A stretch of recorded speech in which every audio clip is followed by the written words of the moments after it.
शराब घोटाला। भारतीय जनता पार्टी ने पिछले 4 साल से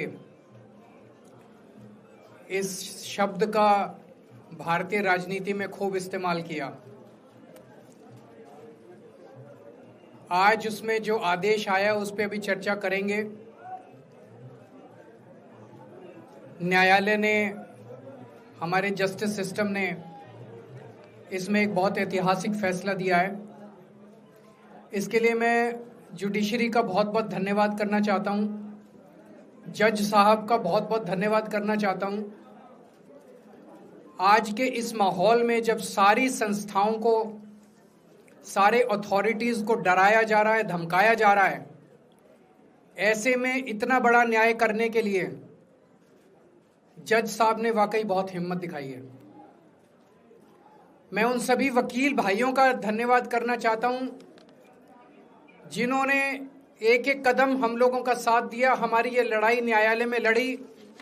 मैं खासकर नाम लेना चाहता हूं, अभिषेक मनु सिंघवी साहब का धन्यवाद करता हूं, हरिहरन साहब का धन्यवाद करता हूं, रिबेका मैडम का धन्यवाद करता हूं, विक्रम चौधरी जी का, दयान कृष्णन जी का, रमेश गुप्ता जी का, शादान का, मोहित माथुर जी का, विवेक जैन, रजत, मोहम्मद इरशाद, करण, मुदित जैन, और भी कई नाम है, अगर मेरे से कुछ रह गए हो। बहुत सारे वकीलों ने हमारा साथ दिया और उन सारे देश भर के लोगों का जिन्होंने पिछले 4 साल से जिस तरह से हमारे ऊपर अत्याचार किया जा रहा था, इतने कठिन समय में हम लोगों का साथ दिया, उनका धन्यवाद करना चाहता हूं।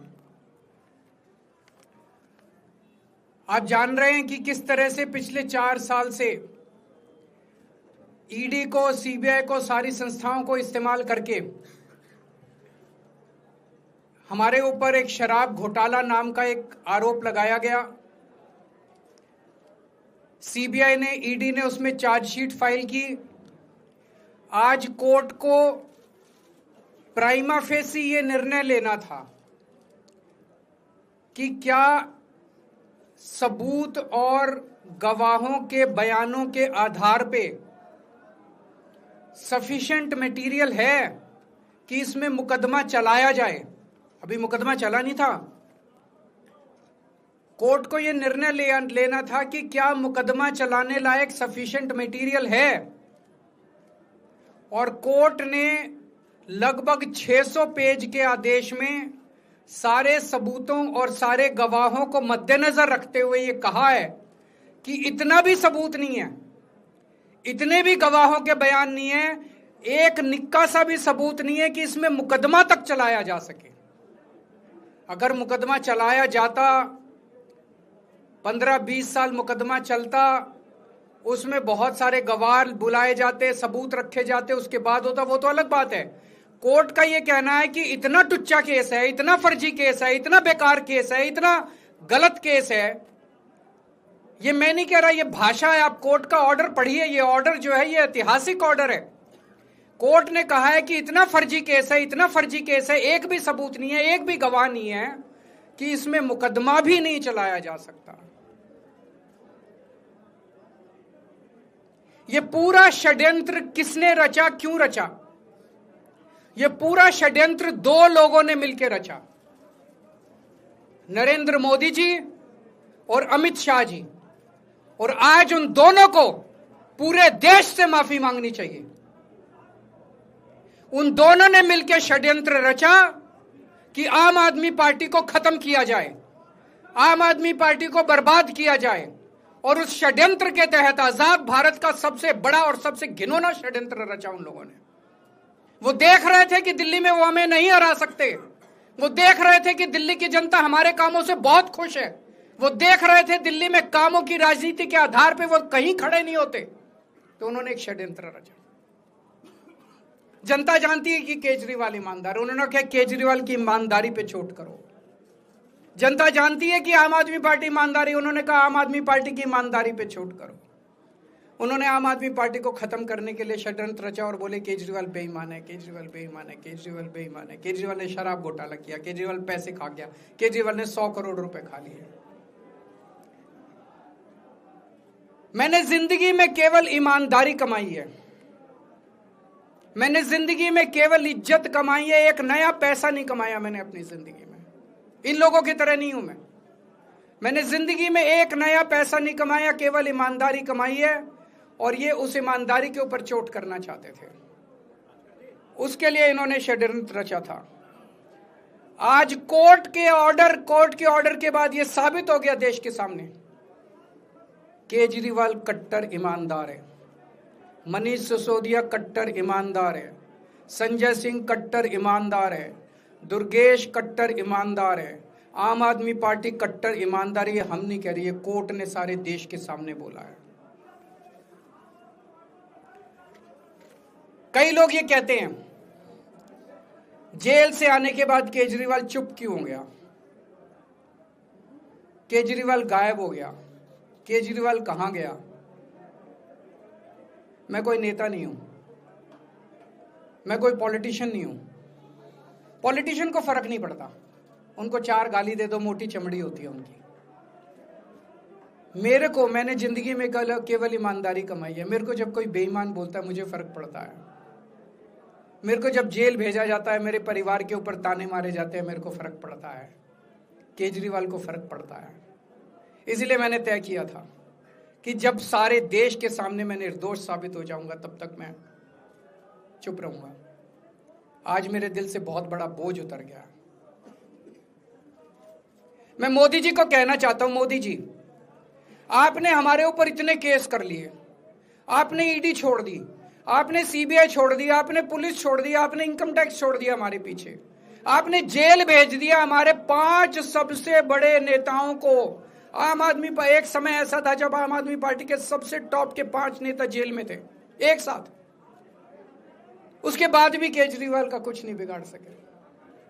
अब तो एक ही तरीका बचा है मोदी जी केजरीवाल से निपटने का, केजरीवाल का कत्ल करवाना पड़ेगा, केजरीवाल की हत्या करवानी पड़ेगी। उसके अलावा अब केजरीवाल आपसे संभलने वाला नहीं है। अब आपके बस का नहीं है केजरीवाल, आपने सब कुछ करके देख लिया, अब केजरीवाल का कत्ल ही करवाना पड़ेगा। और एक तरीका है, मैं पहले भी बोल चुका, लेकिन वो मोदी जी के बस का नहीं है। मैंने 500 स्कूल बनवाए दिल्ली में, आप 5000 स्कूल बनाओ। मैंने दिल्ली की सड़कें अच्छी करी, आप पूरे देश की सड़कें ठीक कर दो, देखो केजरीवाल को कोई पूछेगा ही नहीं। केजरीवाल ने 200 मोहल्ला क्लिनिक बनाया, 20,000 मोहल्ला क्लिनिक बनाओ। आप तो देश के प्रधानमंत्री हो, अरे अच्छे काम करो ना। वो नहीं होता मोदी जी से, वो मोदी जी से नहीं होता। मैं उनको कहना चाहता हूं, प्रधानमंत्री जी, केवल सत्ता की जो प्रधानमंत्री मोदी जी की और अमित शाह जी की सत्ता की हवस है, ये उसका नतीजा है जो ये षड्यंत्र रचा गया। और इस षड्यंत्र का मैं बहुत छोटा हूं, हमारे परिवार ने बहुत भुगत भोगी है। मैं जेल गया, मेरी मां बीमार रहती है बहुत ज्यादा, उसको अस्पताल में एडमिट कराना पड़ा, बहुत रोई मेरी मां, बहुत रोई। इनकी पत्नी मनीष सिसोदिया जी की पत्नी, उनको मल्टीपल स्क्लेरोसिस डिजीज है, सब लोग जानते हैं। जब सुप्रीम कोर्ट में केस चल रहा था, संजीव खन्ना जी ने कहा कि बहुत गंदी बीमारी है, उनके नीचे का पूरा पोर्शन काम नहीं करता और धीरे धीरे बीमारी बढ़ती जा रही है। हमारे परिवार ने बहुत भुगता है, लेकिन वो इंपॉर्टेंट नहीं है, हम इंपॉर्टेंट नहीं है, हमारा परिवार भी इंपॉर्टेंट नहीं है। लेकिन मोदी जी और अमित शाह जी के षड्यंत्र का खामियाजा जो दिल्ली भुगत रही है, दिल्ली के 3 करोड़ लोग भुगत रहे हैं, उसकी भरपाई कौन करेगा? आज दिल्ली में कहीं चले जाओ, सारी सड़कें टूटी पड़ी हैं, अस्पतालों में दवाइयां मिलनी बंद हो गई हैं, मोहल्ला क्लिनिक बंद किए जा रहे हैं, स्कूलों का बुरा हाल हो रहा है। पूरे दिल्ली में पोल्यूशन इतना ज्यादा कभी दिल्ली की जनता ने नहीं देखा था। यमुना का बहुत बुरा हाल हो गया है। एक चीज बता जो तो दिल्ली में इन्होंने ठीक करी हो, पूरी दिल्ली का बेड़ा गर्क कर दिया। सबसे बड़ा खामियाजा मोदी जी और अमित शाह जी की सत्ता की हवस, उसका सबसे बड़ा खामियाजा दिल्ली के 3 करोड़ लोगों ने भुगता है। दिल्ली के लोगों से जाके पूछो।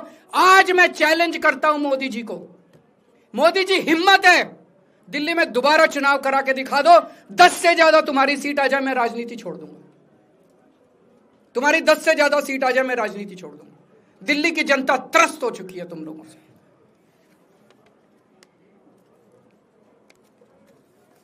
मैं मोदी जी को कहना चाहता हूं, अगर आपने सत्ता हासिल करनी है, कुछ पॉजिटिव काम करके सत्ता हासिल करो। आज देश के सामने इतनी बड़ी बड़ी समस्याएं हैं। आज देश का युवा दुखी है, देश का व्यापारी दुखी है, देश का उद्योगपति दुखी है। आज अमेरिका हमें आंखें दिखा रहा है। मोदी जी की हिम्मत नहीं है जो ट्रंप के खिलाफ एक शब्द बोल दें। ट्रंप के खिलाफ रोज ट्रंप गालियां देता है मोदी जी को, रोज ट्रंप गालियां देता है भारत को, रोज ट्रंप गालियां देता है हमारे देश को। मोदी जी के हमारा प्रधानमंत्री भीगी बिल्ली बना हुआ है। अरे देश संभालिए ना, आपको हमने देश चलाने को दिया था और आप केजरीवाल में उलझ गए, आप आम आदमी पार्टी में उलझ गए। पॉजिटिव काम करके सत्ता हासिल कीजिए, ये नेगेटिव काम करना बंद कीजिए। अगर आपके कोई एक दो प्रश्न है तो। क्या आपको उम्मीद है कि अब ईडी के मामले को भी? ईडी मामला खत्म हो गया। सीबीआई के मामले के बेस पे ईडी था, वो अब फॉर्मेलिटी बची है। हम अगले हफ्ते एप्लीकेशन डालेंगे, ईडी का मामला खत्म हो जाएगा। कांग्रेस कह रही है कि ये बीजेपी ने जो है कांग्रेस को नुकसान पहुंचाने के लिए आपको जो है राहत दिलवा दी है। मैं आपसे पूछना चाहता हूं, केजरीवाल जेल गया, रॉबर्ट वाड्रा जेल गया, संजय सिंह जेल गया, क्या राहुल गांधी जेल गया, मनीष सिसोदिया जेल गया, सोनिया गांधी जी जेल गई? किस मुंह से बात करते हैं? शर्म नहीं आती कांग्रेसियों को? ले जाए, ले जाए, वो तो ले जाए, उनका हक है। सुप्रीम कोर्ट भी जाएंगे, हाई कोर्ट भी जाएंगे। जैसे निचली कोर्ट में न्याय हुआ ऐसे ऊपरी कोर्ट में भी न्याय हुआ। जब कोई सबूत है ही नहीं, जब कोई गवाह है ही नहीं, तो ऊपर के कोर्ट में भी कहां से लाएंगे सबूत, कहां से लाएंगे गवाह? आज कोई छोटा मोटा उन्होंने डिस्चार्ज कर दिया है हमें, उन्होंने कहा कोई आरोप ही नहीं बनता। इसके अलावा जो इन्वेस्टिगेटिंग ऑफिसर सीबीआई के ऊपर उन्होंने, कोर्ट ने टिप्पणी की है कि सीबीआई अपने दोषी अधिकारियों के खिलाफ डिसिप्लिनरी एक्शन, कभी ऐसा ऑर्डर देखा है? इसका मतलब कितना फर्जी मुकदमा था कि सीबीआई के अफसरों के खिलाफ डिसिप्लिनरी एक्शन लिया जाएगा।